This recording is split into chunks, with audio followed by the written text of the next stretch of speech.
حضرت مرزا مظہر جانے جانا فرماتے ہیں کہ بارش ہوئی تھی تازی تازی دلی میں، تازی تازی بارش ہوئی تھی. ایک بابا لکڑی کے جوتے پہنے کھڑا ہوں، اللہ اللہ اللہ، اسی کسے دے کچھ بھی نہیں لگ دے، نہ کوئی ساڈا دردی. بابا مست ہو کے جا رہا، اللہ اللہ کرتا جا رہا.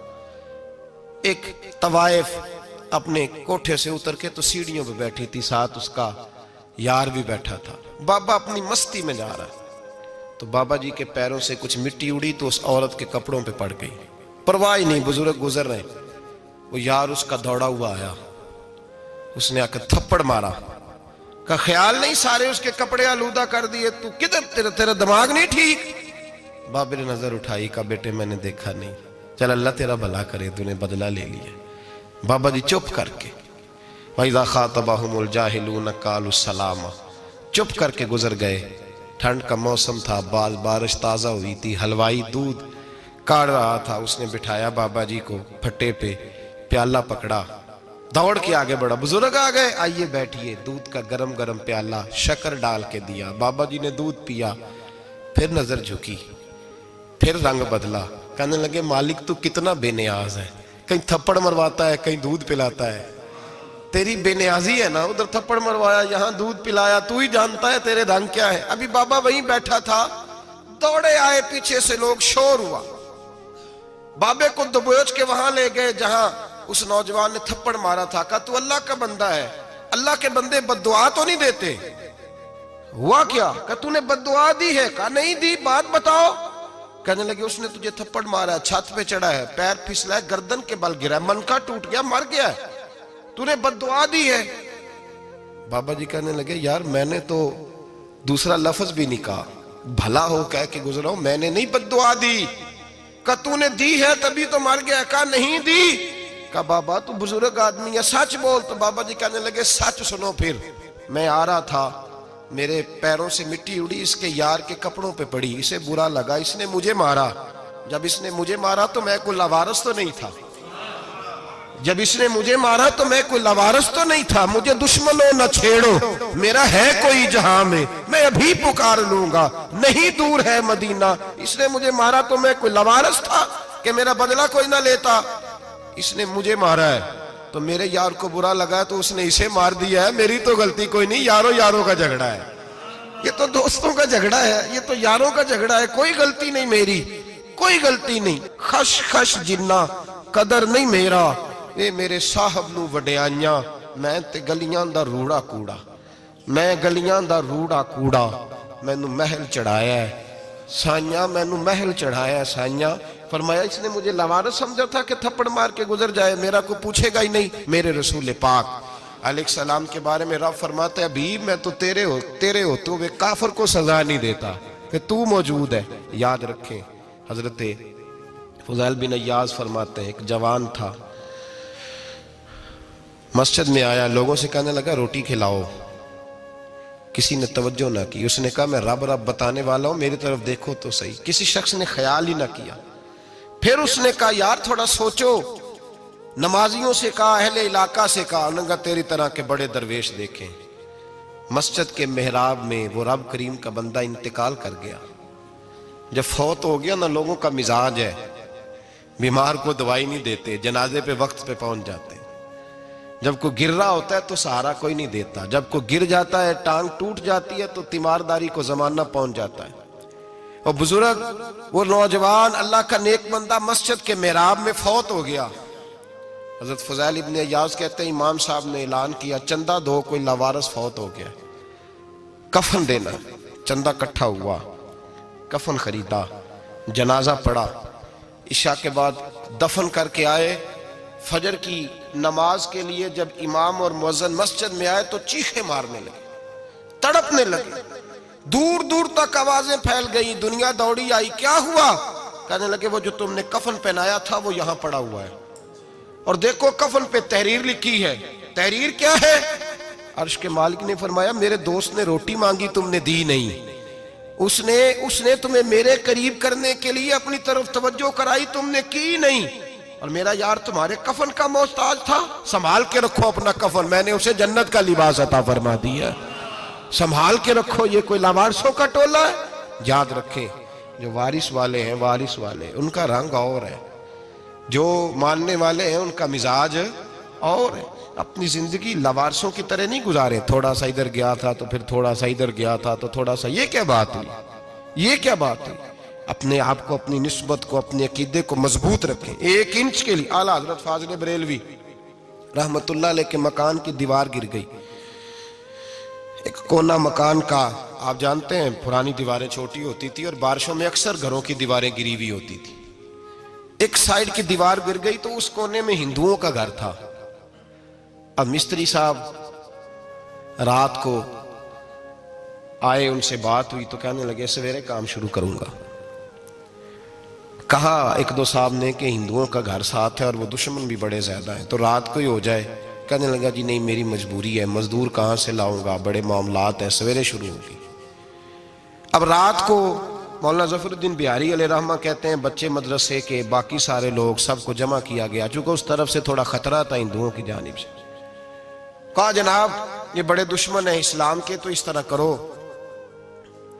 طرح کرو کہ 2-3 بچوں کی ڈیوٹی لگائیں یا کچھ لوگوں کی یہاں رات کو پہرا دیا جائے۔ ٹھنڈ بھی بڑی زیادہ تھی، کھڑا ہونا بھی مشکل تھا۔ اعلیٰ حضرت رحمت اللہ علیہ عشاء کی نماز کے بعد جلدی حجرہ خاص میں تشریف لے جاتے تھے۔ اس رات جب دیکھا نا باہر شور ہو رہا ہے تو اسی طرح سر پہ ایک رومال لپیٹا تو باہر آ گئے، کہنے لگے کیا شور ہے؟ کہا حضور سردی ذرا زیادہ ہے تو یہاں کسی کی ڈیوٹی لگانی ہے پہرے کی۔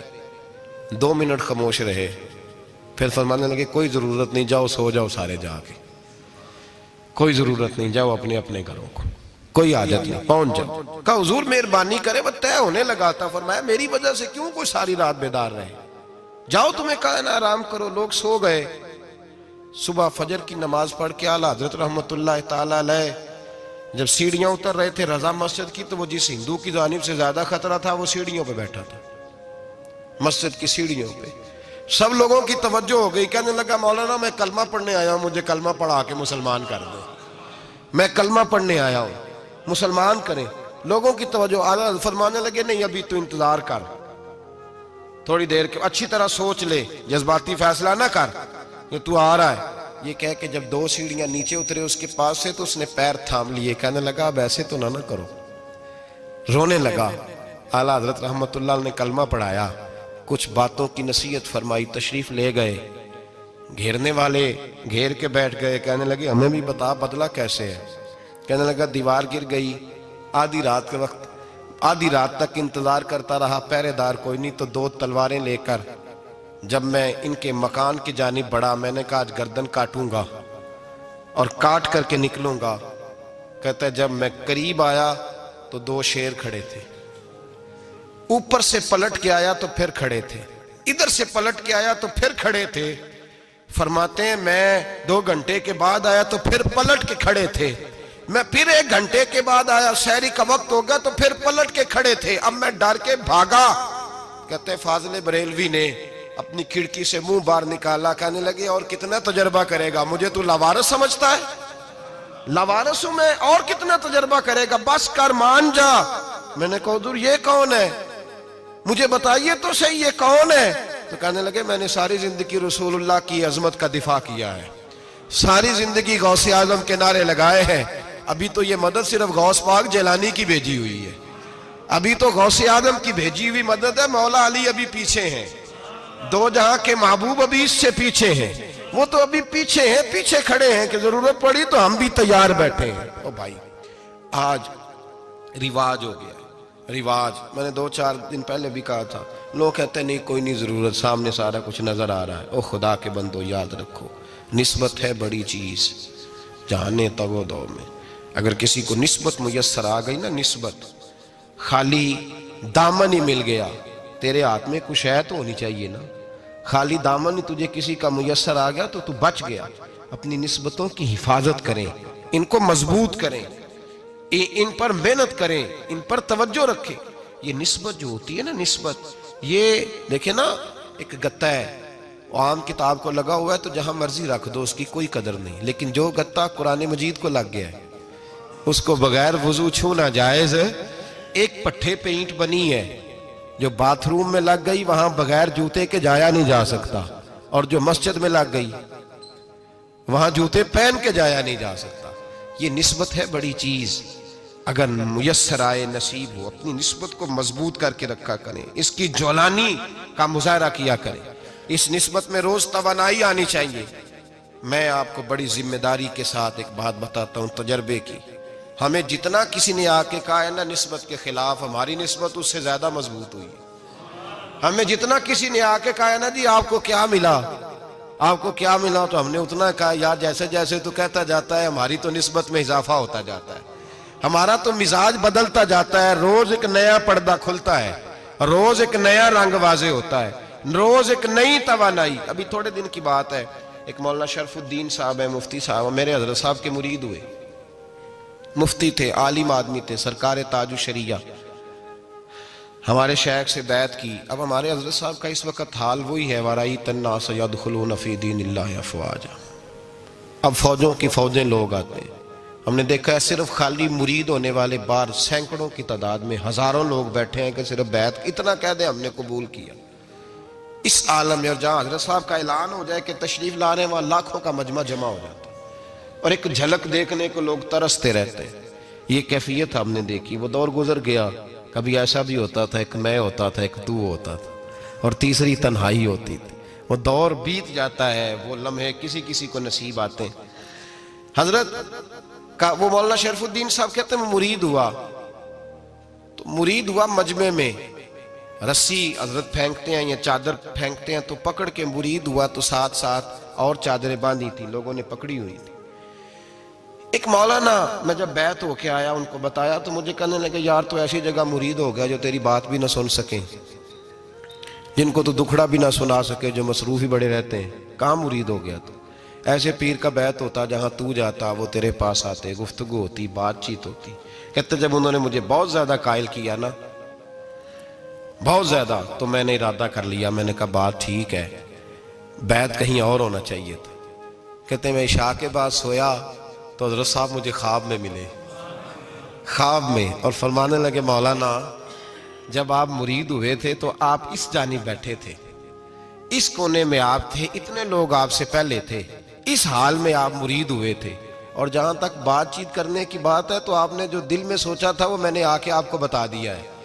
پھر بھی بڑی ضرورت ہو تو میرے صاحبزادے کا نمبر لے لیں اور فون کر لیا کریں, بات ہو جایا کرے گی. کہتے ہیں یہ ابھی بات ہو ہی رہی تھی کہ میرے دروازے پہ دستک ہوئی تو میری آنکھ کھل گئی. میری آنکھ کھلی تو میں پریشان ہوں کہ نمبر تو ملا نہیں. ایک انجینئر صاحب میرے محلے میں رہتے تھے, فرماتے ہیں وہ شام کو میرے پاس آئے اور کہنے لگے مولانا سنا ہے آپ حضرت مفتی اختر رضا صاحب سے مرید ہو گئے. میں نے کہا ہاں. تو کہنے لگے میں ان کے مدرسے میں کام کر کے آئے ہوں, میرے پاس ان کے بیٹے کا نمبر ہے, چاہیے آپ کو؟ نمبر ہے چاہیے. کہتے ہیں نمبر مجھے وہ شام کو گھر آ کے دے گئے. اب جب میں آستانہ نور پہ بریلی شریف ملنے کے لیے حاضر ہوا تو میرے دل میں خیال آیا, جب میں اندر گیا نا تو میرے دل میں خیال آیا حضور خواب جو آئی تھی اتنی بھی جلدی کیا ہے, ذرا ٹھہر جائیے, آپ ملے جو تھے تو صاحب نمبر بھی دے ہی جاتے. میرے دل میں خیال آیا تو السلام علیکم کے بعد حضرت کہنے لگے مولانا مجھے تو جلدی کوئی نہیں تھی, آپ کے دروازے پہ دستک ہو گئی تھی, مجھے تو کوئی جلدی نہیں تھی, آپ کا دروازہ بجنے لگا تھا, مجھے تو جلدی کوئی نہیں تھی لوٹنے کی. ہر مشکل دی کنجی یارو ہاتھ مرداں دے آئی, اور مرد نظر کرے جس ویلے مشکل رہے نہ کائی. بس لوگوں یہ یاد رکھو اور اس پہ عمل کرو, اپنی نسبتوں کو مضبوط کریں. ہمارا تو جیسے دن کا اجالا چمکتا ہے نا, چمکتا ہے دل کا اجالا, جیسے نیا دن چڑھتا ہے ہمارے لیے تو ایک نئی روشنی لے کے آتا ہے. اپنے آپ کو بیدار رکھیں. سورج اگر باہر پورا نکل آئے نا تو جو آدمی آنکھیں زور سے بند کر لے اسے کوئی شے نظر نہیں آتی. پورا سورج نکلا ہوا بھی ہو, سورج اسے نظر آئے گا جس کی اپنی آنکھیں بھی کھلی ہوں گی. تو آنکھیں نہیں کھول رہے, تو آنکھیں نہیں کھول رہے, آنکھیں, یہ شکوہ آنکھیں نہ کھولنے کا ہے, آنکھیں نہیں کھول رہے تو سورج کیسے نظر آئے گا. بات ذرا سخت ہے پر چلو آپ میرے عزیز ہیں کر جاتا ہوں. ملا رومی رحمت اللہ تعالیٰ علیہ فرماتے مجھ سے ایک شخص نے کہا کہ نبی پاک صلی اللہ تعالیٰ علیہ وسلم اگر سراجم منیرہ ہے تو نظر کیوں نہیں آتے؟ تو میں نے کہا الو اگر آنکھیں بند کر لے تو اسے کوئی شے نظر نہیں آتی. آنکھیں بند کر لے تو اسے کوئی شے نظر, تو آنکھیں تو کھولنا, آنکھیں کھول. یہاں میں اپنے کمرے میں یوں پردہ آگے کر کے لائٹ بند کر کے باہر شور مچاؤں, سورج کوئی نہیں, سورج کوئی نہیں, تو مجھے کوئی بندہ کہے گا پاگل, اس طرح کر, باہر نکل, ادھر آ تجھے دکھاؤں سورج ہے کہ نہیں، تیری تو اپنی آنکھیں بند ہے۔ اقبال کہتے ہیں دل بینا بھی کر خدا سے طلب، آنکھ کا نور دل کا نور نہیں، اندر کی آنکھیں کھول، اندر اتنا اندھیرا ہے تو باہر کیسے نظر آئے گا؟ تو لوگ آنکھ ہی نہیں کھولتے، دائیں بائیں دیکھتے رہتے ہیں۔ نسبت کو مضبوط کریں۔ رب تو فرماتا ہے حبیب تو موجود ہے تو میں کافر کو بھی عذاب نہیں دیتا۔ اب یہاں خالص نسبت کا بیان ہے، خالص، یہ نہیں فرمایا کہ حبیب ان کے عمل اچھے ہیں تو میں عذاب نہیں دیتا، یہ نہیں فرمایا کہ حبیب یہاں خانہ کعبہ ہے تو میں عذاب نہیں دیتا، نسبت کی بات فرمائی، نسبت کی۔ یہ نہیں فرمایا کہ حبیب یہاں روز طواف ہوتا ہے تو عذاب نہیں دیتا، یہاں تلاوت ہوتی ہے تو فرمایا حبیب تو ہے اس لیے میں انہیں عذاب۔ مدینے میں کبھی زلزلہ نہیں آیا، پتہ ہے آپ کو؟ اس لیے نہیں آیا کہ وہاں میرے مصطفیٰ کا گنبد خضرا ہے۔ کوئی فصل وہ بیجتے نہیں، کوئی فصل بوتے نہیں، وہ کوئی فصل بھی، لیکن دنیا کی ہر شے آپ کو مدینے میں ملتی ہے۔ جو سب سے اچھا پھل کھانا چاہے اسے مدینے میں جا کے ملتا ہے، اس لیے کہ وہاں گنبد خضرا کی ہریالی موجود ہے۔ دنیا کی ہر نعمت ملتی ہے اس لیے کہ گنبد خضرا جو موجود ہے۔ تو بھائی یہ نسبتوں کی بار ہے، نسبتوں کی۔ پرانی امتوں میں جب کوئی گناہ کرتا تھا تو دروازے پہ لکھا ہوتا تھا سویرے، میرے حبیب نے دعا فرمائی مولا یہ میرے ہیں انہیں رسوا نہ کرنا، اے اللہ میرے ہیں انہیں رسوا نہ کرنا۔ تو میرے بھائی سن لو اور یاد رکھ لو، لاکھوں پاپ بھی لوگ کر کے آئیں، سویرے منہ دھو کے نکل آئیں تو عرش کا مالک رسوا نہیں کرتا، بلکہ کہتا ہے تو میرے دامن میں چھپ جا، اندر جا کے جہاں گناہ کیا ہے وہاں جا کے دل سے سچی توبہ کر لے، میں قیامت میں بھی کسی کو نہیں بتاؤں گا کہ تو نے گناہ کیا ہے۔ تو برکت کس کی ہے؟ رسول پاک کی۔ یہ برکت کس کی ہے؟ حبیب دو عالم کی صلی اللہ۔ غلامی کا رشتہ مضبوط کریں، غلامی کا، وارث والے بنے، لوارث نہ بنے۔ لوارثوں جیسی زندگی نہ گزارے، جہاں مرضی چلے گئے، جہاں مرضی چھٹیاں کار ہے، جتنے مرضی ٹائم بتا ہے، جو مرضی طبیعت میں آیا کرتے پھرے، پتہ ہی کوئی نہیں، حال ہی کوئی نہیں، یہ کوئی کیفیت نہیں ہے کوئی بھی۔ مجھے ایک صاحب کہنے لگے کہ ایک پیر بھائی پوچھ رہا تھا حضرت صاحب کا حال کیا ہے، میں نے آج کے بعد اس نے تجھ سے پوچھا تو بالکل نہ بتانا۔ وہ کیسا بیٹا ہے، وہ کیسا بیٹا ہے جو پڑوسیوں سے دائیں بائیں لوگوں سے حال پوچھتا ہے، اسے پتہ ہی نہیں، اسے خبر ہی نہیں، اسے تو لمحے لمحے کی خبر ہونی چاہیے، اسے تو منٹ کا پتہ ہونا چاہیے تھا۔ وہ اس نے کس طرح کی نسبت رکھی ہوئی ہے جس کو ہم سایوں سے پوچھنے پڑتا ہے ذرا پتہ کر کے بتانا حال کیا ہے۔ تو کدھر تھا بھائی، اتنی دیر ہو گئی، تو نے حال بھی کسی اور سے پتہ کرانا ہے۔ میں نے کہا اس کو کہنا آج کے بعد حال پوچھنا ہوا تو خط لکھے، میں بھی جواب لکھ دوں گا، بات ختم ہو گئی۔ جب دور دور جو رہنا ہے تو ٹھیک ہے، پھر اس طرح نہ تو خدا ہے نہ میرا عشق فرشتوں جیسا، دونوں انسان ہیں تو پھر کیوں اتنے حجابوں میں ملے؟ اور اس نے کہا تھا اب کہ ہم بچھڑے تو شاید کبھی خوابوں میں ملے، جیسے سوکھے ہوئے پھول کتابوں میں ملے۔ ایسا کام نہ کریں کہ وہ انداز ہی بدل جائے، اپنے آپ کو، اپنی نسبتوں کو مضبوط کریں۔ اللہ تبارک و تعالیٰ سے دعا اور التجا ہے کہ اللہ کریم ہمیں نسبتوں کی مضبوطی عطا فرمائے، اور اللہ تبارک و تعالیٰ ہمیں یہ توفیق دے کہ ہم سمجھ جائیں اس بات کو کہ اصل بات ہے کیا، اور اصل کی مضبوطی کتنی ضروری ہے، اصل تک پہنچنا کتنا ضروری ہے۔ اور یہ بھی یاد رکھیں، اماں جب ناراض ہوتی ہے نا، جب اماں ناراض ہوتی ہے تو کہتی ہے بس نکل جاتا، فٹافٹ نکل جاتا، دوڑ جا، کوئی تعلق نہیں۔ ابا بھی کہتا ہے آج آیا تو ٹانگیں توڑ دوں گا، حال ہی کوئی نہیں۔ اور وہی بیٹا جا کے 2 منٹ پیروں میں بیٹھتا ہے، کہتا ہے اماں تجھے پتہ ہی نہیں میں کتنی ٹینشن میں تھا۔ تو وہی اماں باہر نکل کے پہلے بڑھ کے مار رہی ہوتی ہے حد کر دوں گی، پھر وہی اماں کہتی ہے بڑا پریشان ہے بیچارہ۔ یہ کیفیت ہے، اپنے آپ کو صحیح کریں، اپنی نسبتوں کو مضبوط کریں، احکامات پہ عمل کریں، محبوب کی غلامی تگڑی کریں۔ یہ جو سستیاں ہیں، کوتاہیاں ہیں، ان کو دور کریں۔ زندگی کا لطف آتا ہی تب ہے جب آپ پورے طور پر اپنے آپ کو چاق و چوبند کرتے ہیں۔ اگر تھوڑا کر لیا، تھوڑا چھوڑ دیا، 1 پڑھ لی، 3 رہ گئیں، 3 پڑھ لیں، 2 رہ گئیں، یہ لطف نہیں ہے، یہ ذائقہ نہیں ہے۔ اپنے آپ کو مضبوط کریں اور پورا مضبوط کریں، پوری اپنے اندر جو ہے وہ جولانی نسبت کی پیدا کریں۔ بس یہ دعا کریں اللہ جب تک زندہ رکھے غلامی میں رکھے، اور مارے تو غلاموں جیسی موت عطا فرمائے۔